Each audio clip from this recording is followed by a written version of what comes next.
Money. No, you should come and have something like the rest of it. It's a tough spot up there. I'm always there. I feel like I'm about to back into somebody. I'm going to call this Public Works Committee meeting to order.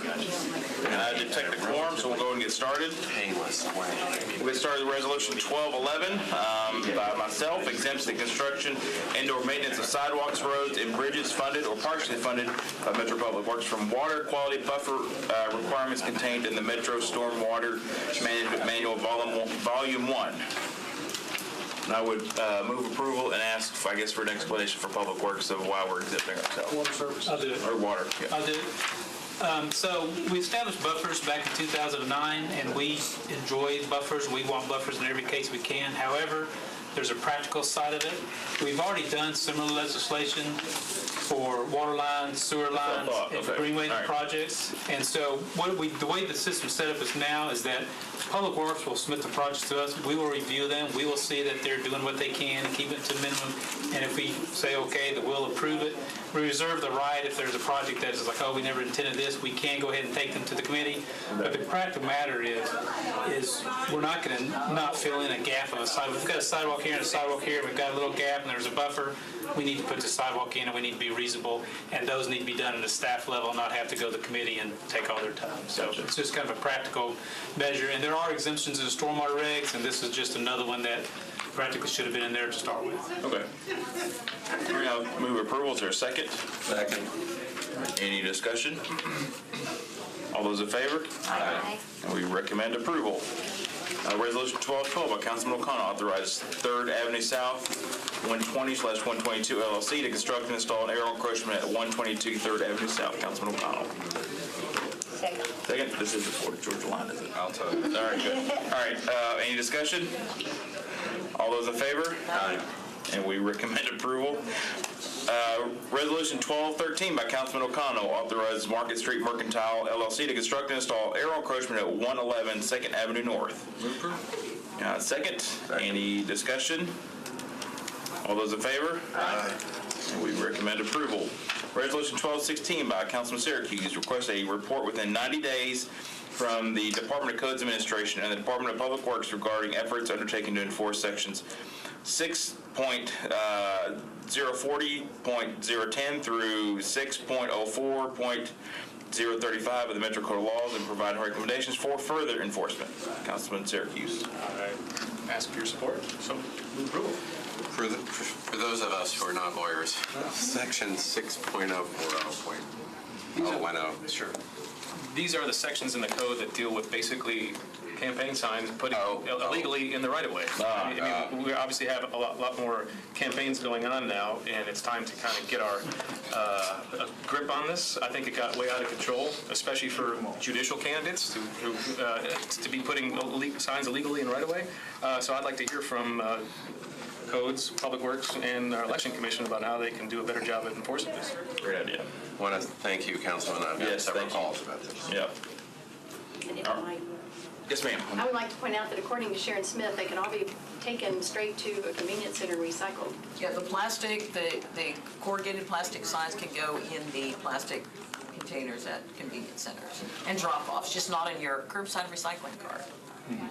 Is there, Chair, Yes, sir. is there a penalty for a regular citizen to remove a sign from the right of way?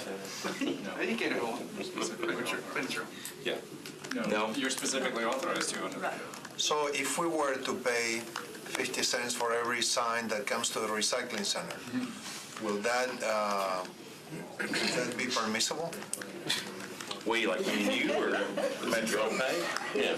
No, the Metro. And then we can charge it to the, I'm just asking, Cabinet? Yeah. Yeah. is that permissible? We just wouldn't want them taking signs out of people's yards and private. What would happen? Yeah.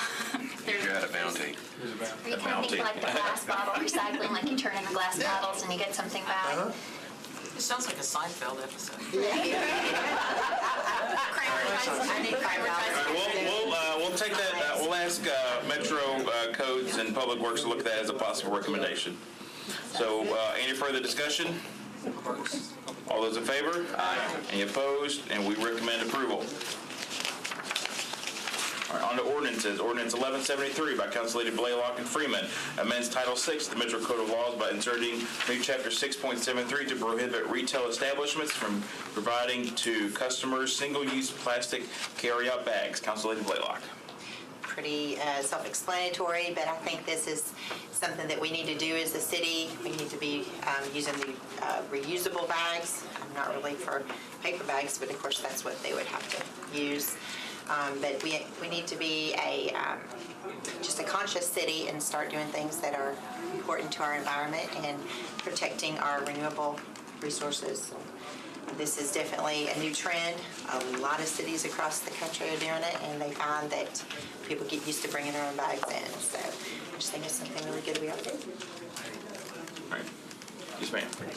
I mean, I'm an environmentalist, so I really appreciate the ordinance, and I am in support in concept, but I do have a practical question on enforceability, because I too sometimes, using my own cloth bag or whatever reusable bag, but bring the grocery into the house and then just forget to put in my car. So next time when I go to the grocery store, I'm bagless, so have to use plastic bag. So I think, to try to enforce and try to be kind of conscientious with the consumer, I think kind of need practical approach. So do we have enough time to enforce by 2019?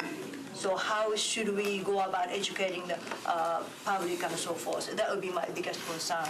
I would like to emotionally support, but yeah, that's the... As far as education, I think, Chair, I think the main thing that we can do is just get the word out. And usually the grocery stores, I know I've seen my local Publix, they have a big sign out that says, don't forget your reusable bags. Just things like that. I think it will fall in line with some of your retail providers, because they're going to want people to use the reusable bags so they don't have to buy the paper bags. So I think they'll help us in the education as well.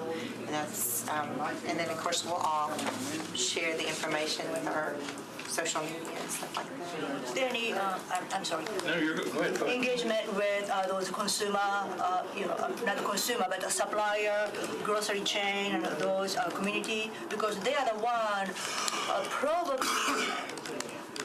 by reducing plastic bag, in some way save the cost.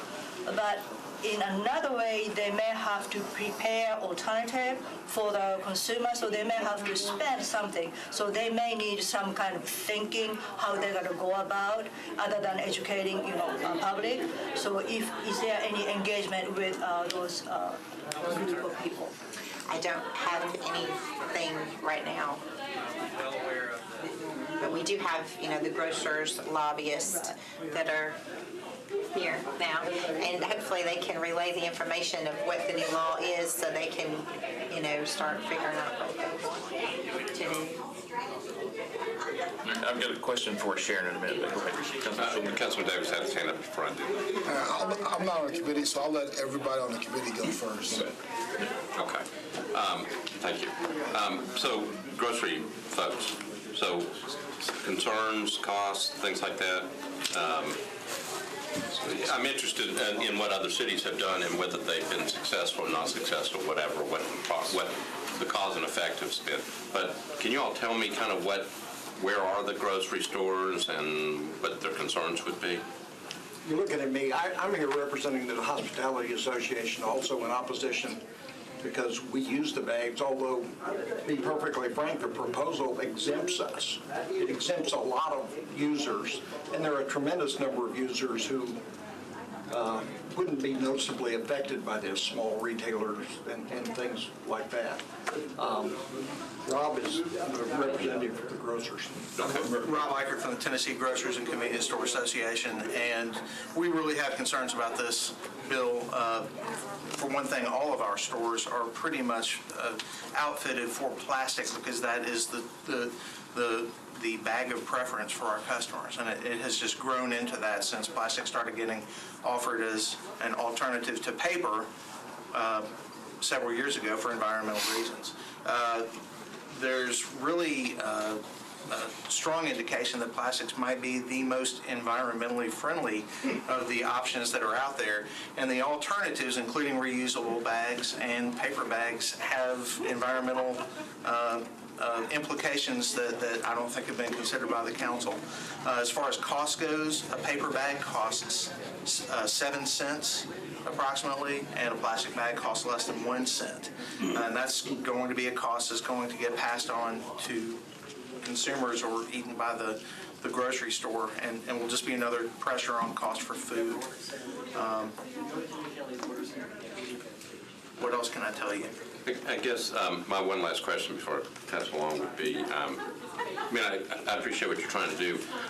I'd be interested to know, sort of back to what Councilor was talking about, the long-run implications. What does this mean? What about other cities?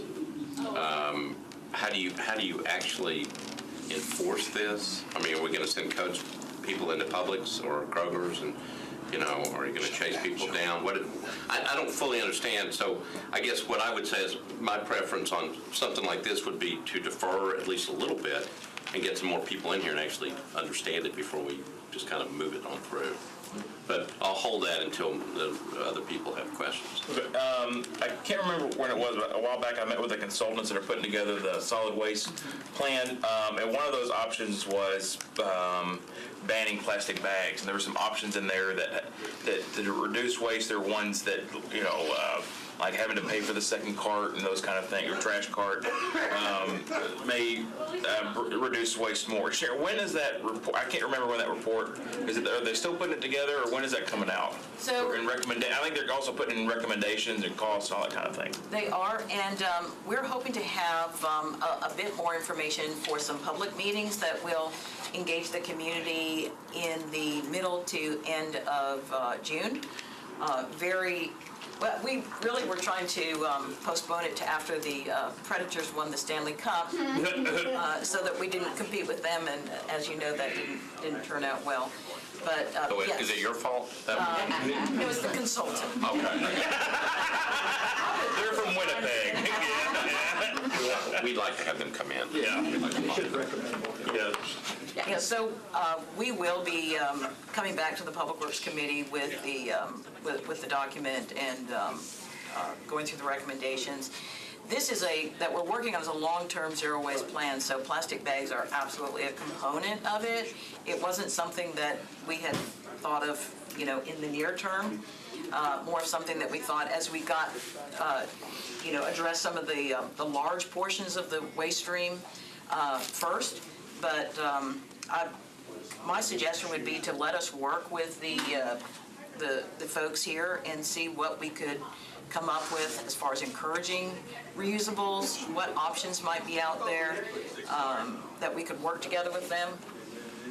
Might be a good thing to do. So with that report will come, I don't think it had a number attached to it, but, like a list of, things of how, if you did X, if you did Y, if you did Z, Yeah. it would reduce this amount of waste. Is that what will come out in the report?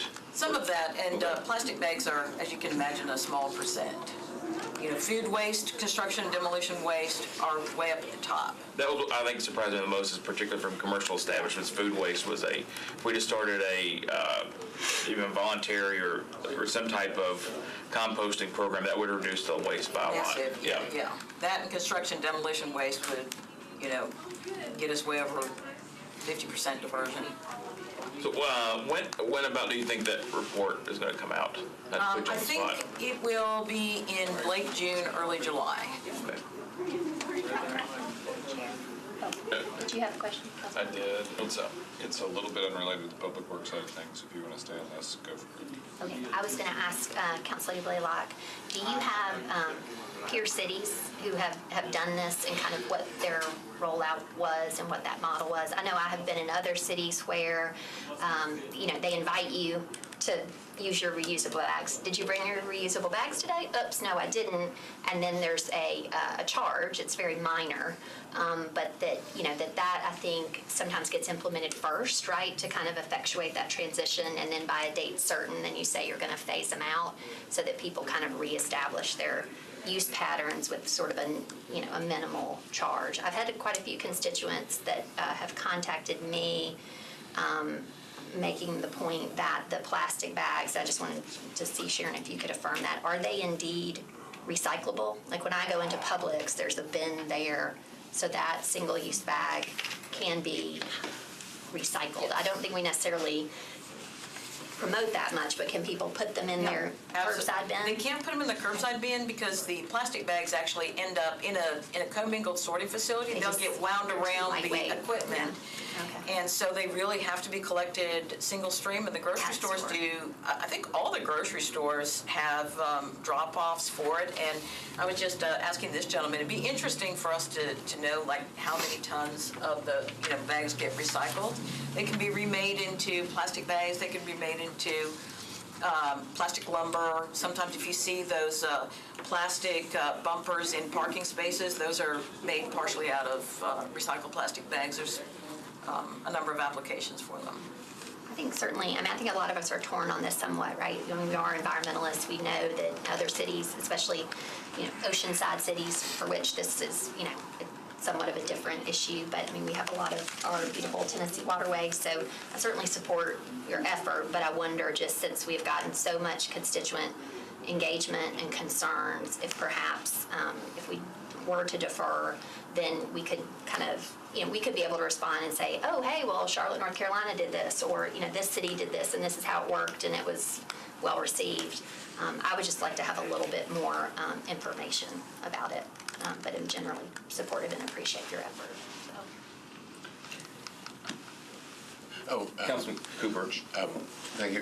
Quick, I'm sorry, forgotten your name. Rob Iker. Rob, you were saying that for environmental reasons, this is what I thought you said, both paper and reusable bags present an environmental problem. Would you elaborate on the reusable bag part of being an environmental problem? They are extremely light and easy to transport. You're talking about which bag? Well, I thought you said both paper and reusable. I mean, Yes, the bags that you would take back and forth with you. Yeah, the manufacturer of the reusable bag uses a lot more petroleum than would ever be used in the manufacture of plastic bags. The environmental effect of the content of that bag is many, many, many, many times the little disposable bag. Yes, sir. I wouldn't say that you could say that across the board, because sometimes reusable bags are actually made out of plastic bottles. I mean, it just depends on. Or cloth. Yeah, right. So, I wouldn't say that across that whole category. That's true. And then the environmental effect of paper is, are there metrics for all of this? There are, and I could provide that later, but I can tell you that, for example, a 2,000 paper bags weighs something like 238 pounds, or 2,000 plastic bags weigh 30 pounds. The cost to just haul the paper bags on the environment is much more significant than plastic bags. Plastic bags are completely recyclable. They take up minimal space in a landfill if they ever make it there, whereas paper is much more voluminous and doesn't really even degrade well in a landfill because it's in a no oxygen environment. Okay. And then do your clients actively try to, what do they do to help get those little plastic bags back to where they should be?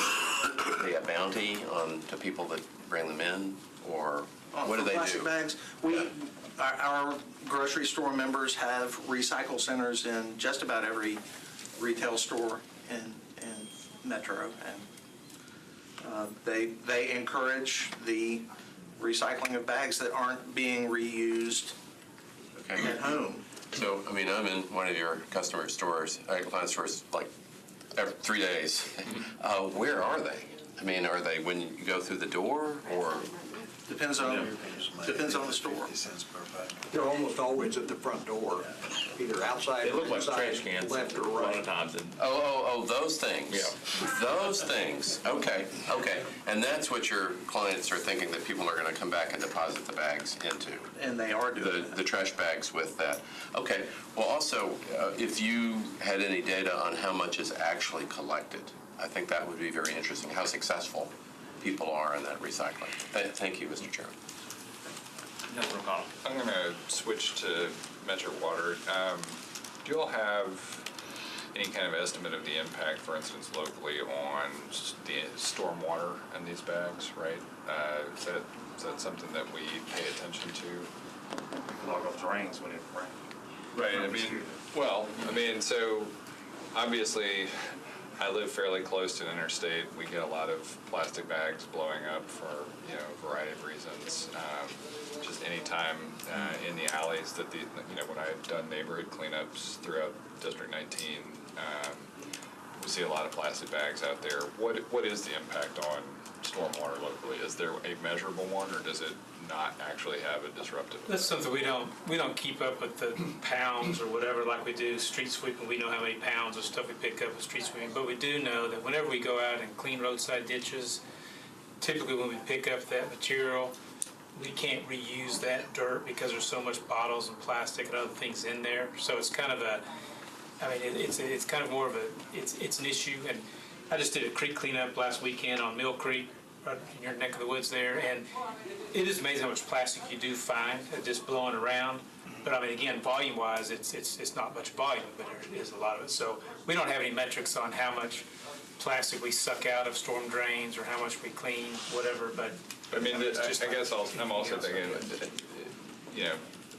is there some way in which this ultimately reaches the treatment facility and causes issues, or is that not? Yeah, it would be picked up on the first screen when it first comes in. There's a screening process, and I'm sure there's a lot of things like the old plastic ties that papers used to be tied in. That was always a big issue. But all that stuff, I don't know if it's not. It's an issue that we deal with, but it's not like a game breaker. If it's not.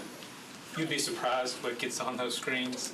Stuff they say, how did this get into the storm drains? How did this get into the sewer? It's too big to be flushed, but it's there. One time, half of a car got caught in the screen. Just half? Where the other half was, actually. Councilor Henderson. In that same vein, Councilor Luck, I don't know if some of our local organizations that work for stream health, right, and the wildlife impact. So I read a lot about the challenges of plastic bags and six-pack things in our oceans, right? But I have not read as much about like stream health and what that does for animals there. So perhaps just a little more information. I don't know if Cumberland River Compact or something like that could speak to the issue of, because absolutely you go do a creek cleanup and it's just, in with all the leaf matter on every single twig, it's just all these plastic bags and so yes, the cumulative, weight of that, but what does that mean for wildlife, stream health, all those kind of things? I think that would be good supporting information to have. Councilman Schulman. I'm going to make a motion to defer, but I'd like to hear from Representative Councilman Davis. I'm a little ahead of my schedule. Councilman Davis. Thank you for the committee for entertaining my question.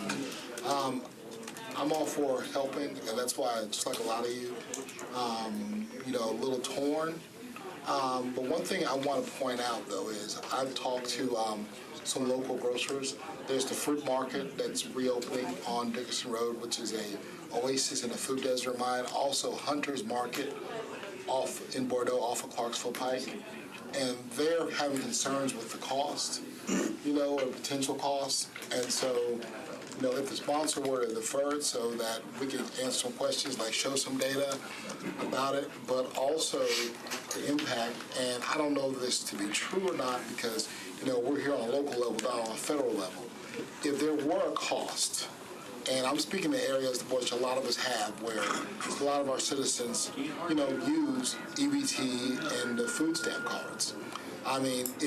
If there were a 1 cent or 5 cent charge, if you forget your cloth bag or your reusable bag, can that be paid for off the EBT system, or does the person have to take it out of their pocket? I'm not sure how that would work, and that's one kind of concerning area I do have. But my daughter's psychology class made purses out of Capri Suns, and then people sold them on the internet for thousands of dollars. So I understand the importance of recycling, so just some of the questions and concerns I would have, with this bill. Raising money for schools. All right, good job. Chair, Sure. I was just wanted to get some more information on enforcement. So what I would like to do, it's a good issue. It's interesting. I mean, there's lots of good questions that have come up. So what I was trying to do is figure out, I'd like to move to defer. What I'm trying to do is give us enough time to look at some of this stuff. And we're getting ready to hit the budget. And I know if I defer to like in July, that first meeting in July, we're all exhausted and nobody likes each other at that point. So, And the first meeting in July is July 3rd. I just looked yeah, it up. so what I wouldn't mind doing is maybe deferring it to the second meeting in July, which gives everybody enough time to, gets us out of the budget, but gives us enough time to get some of these issues addressed, if that's okay. No, I'll second it because that's what I was thinking as well. I'm just trying to make sure we have enough time because there's a lot of questions that were brought up. I think it's kind of interesting. I'd like to also see some sister cities and how they do it instead of bans or attacks or something, and how enforcement would look like as well. But I'm also interested because in that solid waste plan, there's a lot of good ideas to reduce waste, but it's going to take, I think, political capital from the Metro Council to do it. And I think, cost benefit, it's maybe better to spend the political capital on something that reduces waste a lot more than, plastic bags might. But I don't know what those recommendations may come up and what they'll come out like and how they'll fit into Nashville. So I'll second that motion. Any discussion? All right. All those in favor? Aye. Any opposed? And we defer to the second meeting in July. All right, ordinance 1174 by Councilman Scott Davis approves an agreement between Metro Government and Monroe Development Partners, LLC, concerning the design of public infrastructure improvements for an area north at Jefferson Street and east of the Cumberland River. Councilman Scott Davis. Thank you, Chair. We're basically giving permission for their design team to design it and for Metro Public Works to approve it once their design team has done designing it. The money has already been allocated from last year's budget, so there's no new money coming out of this budget. We get to see the exciting design before they spend the money. That'd be great. Sounds like a great plan. You need a motion? I would move approval. Second. Any discussion? There's a bridge, right? A pedestrian bridge that they're going to be designing. Yes, sir. Super. All right, any more further discussion? All those in favor? Aye. We recommend approval. Ordinance 1176 by Councilman O'Connell. Others amends Ordinance 1079 to authorize Magellan Property LLC to maintain an underground encroachment in the right-of-way located at 205 to Mungreen Street. Councilman O'Connell. Second. Any discussion? All those in favor? Aye. We recommend approval. Ordinance 1177 by Councilman Withers abandons existing sanitary sewer and water mains and easements and to accept new water main, a fire hydrant, and easements for property located at 701 South 7th Street. We have the sponsor here. I'll move approval. Very attentive councilman, always worried about his easements coming and appearing in person for us. This is for, just for those who are interested, that property address is for the Martha O'Brien Center, and this is part of the Envision Casey Master Plan for easements that are needed for the construction of Explore School there in Envision Casey. Any discussion? All those in favor? Aye. We recommend approval. Ordinance 1178 by Councilman O'Connell abandons existing easement rights for property located at 401 Korean Veterans Boulevard between 4th Avenue South and Alley number 68. Councilman O'Connell. I'll second. Any discussion? All those in favor? Aye. We recommend approval. Ordinance 1179 by Council Lady Mina Johnson authorized Metro to negotiate and accept permanent temporary easements for Hickory Valley Road Stormwater Improvement Project for properties located at 6005 Hickory Valley Road and 418 West Hillwood Drive.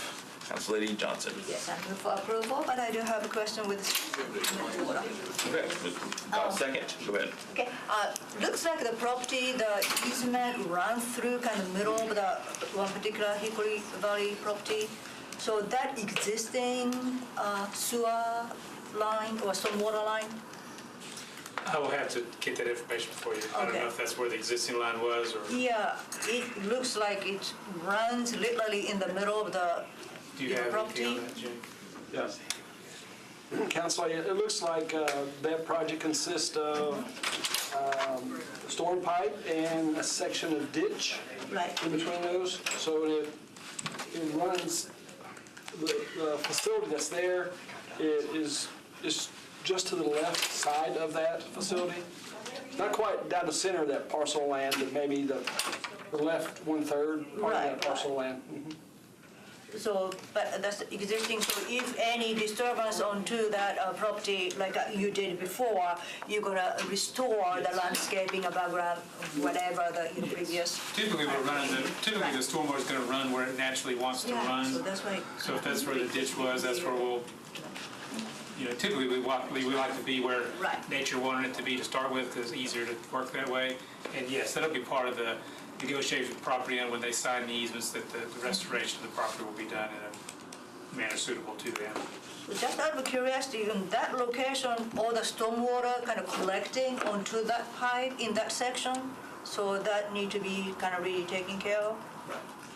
Okay. Yeah, once again, part of that is an open ditch, and so Oh, okay.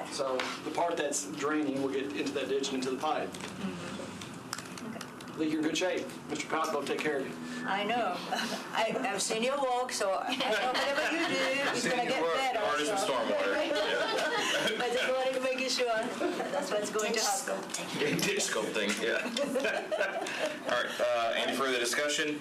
All those in favor? Aye. And we recommend approval. Ordinance 1180 by Councilman Sledge and others, abandoning existing sewer mains and easements and to accept new sanitary sewer mains, sanitary sewer manholes, and easements for properties located at 425 Chestnut Street, 1201 Brown Street, and 500 and 510 Houston or Houston?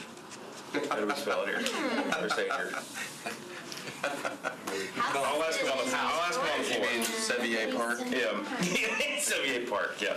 All right, I'll ask him on the floor. I'll move approval. We have a second. Any discussion? All those in favor? Aye. And we recommend approval. All right, that's everything I have on my agenda. Does anybody have anything else? Yes, I do. Oh, if I may.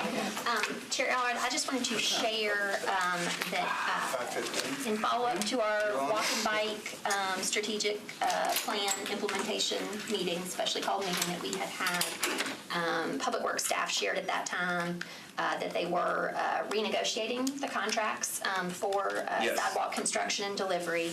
So by way of follow-up, and I just kind of wanted to be on the record that these are questions I had posed. Ms. Wallstrom is out of town, so couldn't respond to us today. But I had just asked that, what is the process around renegotiating these contracts? What exactly does that entail? What is the timeline? What is the goal in renegotiating those? Is it lower cost, quicker delivery, both of those? Is there an RFQ available through procurement? Who has applied? Or is this just a renegotiation only with the firms with which we're currently working?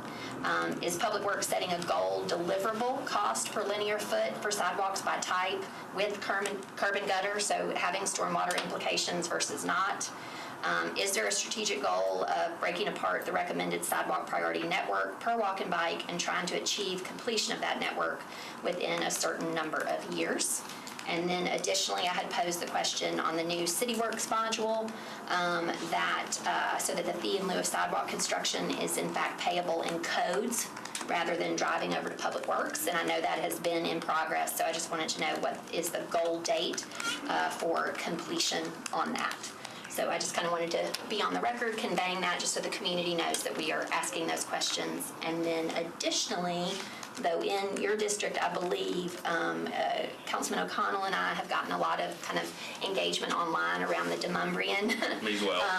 bike lanes. I think we all have. Indeed. And so I am just hopeful that you all can kind of come back to us at next meeting with just a plan for that. I mean, are we going to say that car share has an identified place where they can pull over on the curb. I know Mr. Radinger, there's a bunch of things in the toolkit, and I think the community has responded on Twitter with a lot of suggestions, and I don't presume to know the best way to do it, nor is it in my district, but I had just responded with that because there was quite a thread of helpful information, a lot of photographs that I thought would be helpful to you all to kind of see what is happening.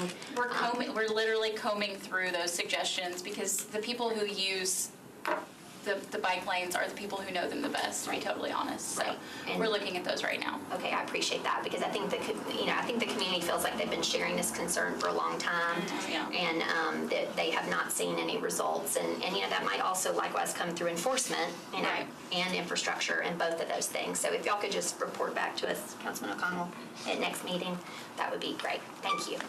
And those questions, I think you may have copied me on that. You submitted that to Sharon and Mr. Hammond, yes. Okay. And so I think the question might be whether we'll get those at next Public Works meeting, or if perhaps this is appropriate for the operational budget hearing, maybe to hear back on that, which is just in a week from now. And Sharon's like the most organized person I know, so I imagine she's probably already formulating a response right now. Absolutely. It might be good to have something, if it's possible, to have something in writing on those questions so that we can, we're not discussing every single question. So I think, I guess if she could have at least something on all of those done before the budget hearing, and that way we have something to work with, more in that hearing. And I haven't been involved in that process, but I think the answers are pretty easy for most of those questions, so it shouldn't be a heavy lift. Great. I appreciate that. Thank you. Council Bennett. Yeah, I continue to see sidewalk being blocked all over the city. Oh, you too? And it's usually a failure of the people contracted to advertise or to post sign that the sidewalk is blocked down the road. And I think it's crazy that somebody with a disability have to go on a wheelchair all the way to a point just to have to risk their life into going into the street or turning back and going back to the last crosswalk. I think it's unacceptable that we put people at risk this way. So I wanted to ask you, Chair, to call the people that, not the builders or the people that are doing this work, but the people that are being hired to implement the RFP, the contracts, to advertise how to post information about sidewalk closure. I have seen people posting road closure signs on a sidewalk, like the car is more important than people walking on the sidewalk. I have seen where they will post a sign, but a mile behind there is nothing telling people that the sidewalk is blocked down the road. I'm really bothered by this thing, because if you are with somebody with disability, you walk all the way there, you're going to take your life in your hands just going into the street and going around instead of walking back. So I wanted to ask you, Chair, if you wouldn't mind calling these people to a special meeting to just talk about this thing and just take care of it, because we have a responsibility to keep people safe. I've got a thought, and I want to hear from Mine's separate, so. This is me thinking. I think back during the One Touch, there was a lot of digging going on and I think, I know Mark had talked at least about doing it, but basically stopping all digging for a day and everybody come into Public Works and say, y'all are doing this wrong. This is how you're supposed to be doing it. So I guess asking Public Works to, basically stop all as much as possible. At least all new, everybody, if you're closing, particularly the ones, because these are repeat offenders. This isn't, just AT&T or Metro Water going and closing a, sidewalk for a day. These are people that are closing sidewalks for weeks or months and having that sign right in front of. So I think I know what you're talking about. So maybe something like that. Could Public Works do something like that? Basically, everybody that's got a chronic, regular closure, come in and this is how you're supposed to be doing, where you're supposed to be putting it. Instead of, I know there may be a process, but something a little bit, a little bit stronger response to them. Yeah, I will talk to Mark Okay. and Rick Kirkpatrick in our permits office and anybody else at Public Works who can help implement something like that. If they need something, let them know that if they get pushback, just let them know that, we've tried to be nicer about this, about sidewalk closures. And this is more to the development community, that if we're still ticked off about it. And if they don't get better at it, we'll just have to come in with more strict legislation on it.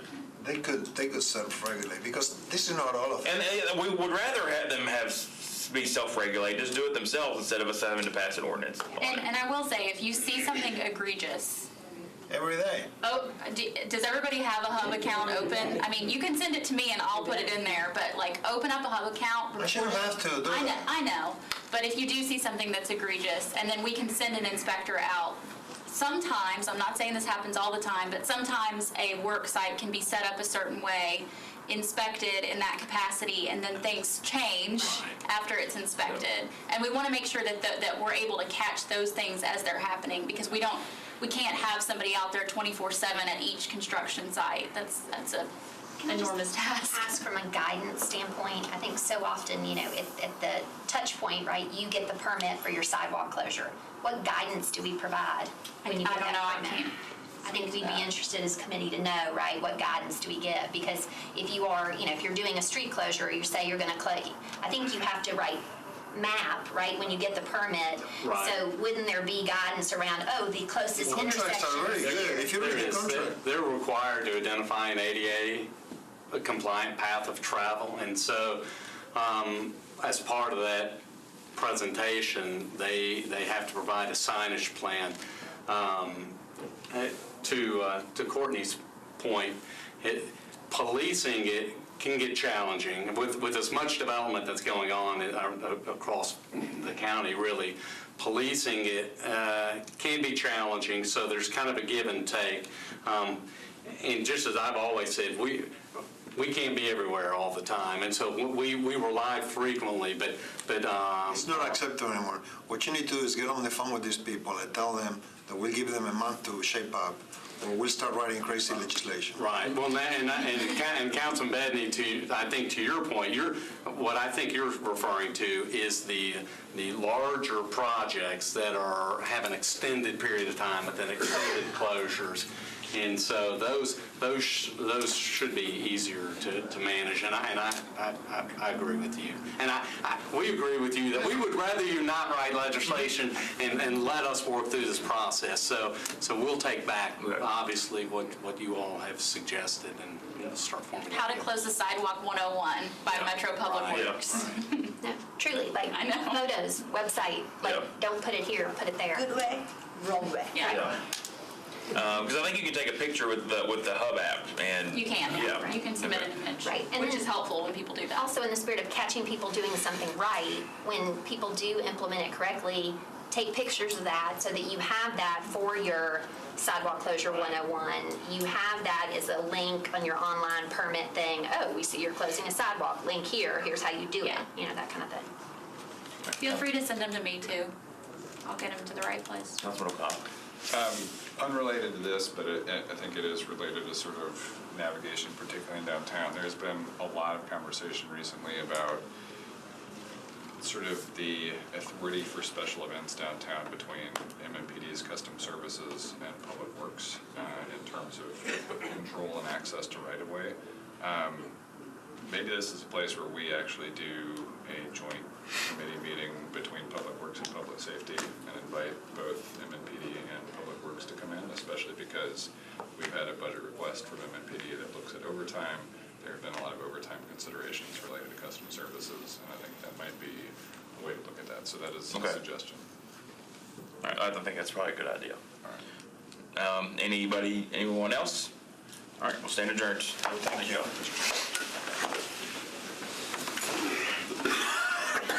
All traffic could be nice.